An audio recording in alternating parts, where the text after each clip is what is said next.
So I have a question. It's that people are starting to get a little bit nervous about their mail-in ballots, and like we're seeing articles come out now that your votes won't be counted, for a few days after election night. So on election night this year, we're not going to know who the president of the United States technically is, and I it gives people a lot of anxiety on whether they should, take that risk or, just show up at the polls. And, back in the day, we had that situation where, a lot of votes were contested with George Bush, and there you had the hanging Chad. And now I hear that there's 5 different ways your mail-in ballot could be, thrown out if your signature doesn't match.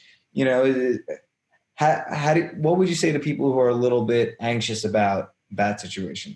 Yeah, I mean, there's a couple things to discuss there. So, one, we do know that the rate of ballot rejection is higher with absentee or mail-in ballots than it is with in-person votes. So, if you're able to vote in person, especially if there's an early voting period where you can show up in person early voting, if that's a concern of yours, it's not a bad thing to do that. There's been a lot of conversation about the U.S. Postal Service and the delivery of ballots. I think that, especially as we get closer and closer to November 3rd, it's maybe a better bet to deliver your ballot through a drop box. And virtually every state has secure drop boxes to take ballots. So if you don't feel like you want to trust the Postal Service, maybe it makes more sense to hand deliver your ballot through the drop box. But to your broader question about, election night, we're used to staying up late.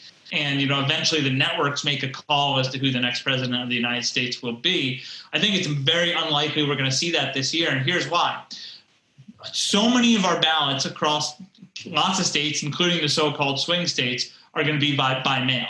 And those ballots can't be counted until November 3rd, until what we traditionally consider Election Day. Some of the states can start processing them, right, to make sure signatures match and whatnot, but actually the counting can't happen until November 3rd.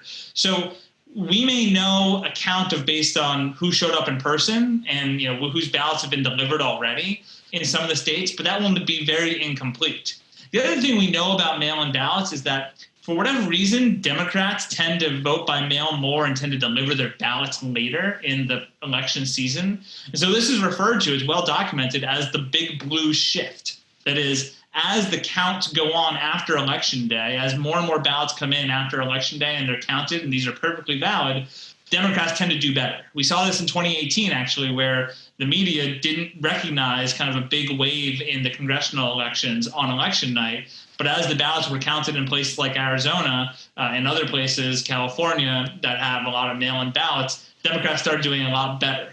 And so I think we can expect the vote totals to shift from November 3rd in the next several days after that. And that's perfectly normal. That's just the ballots being counted.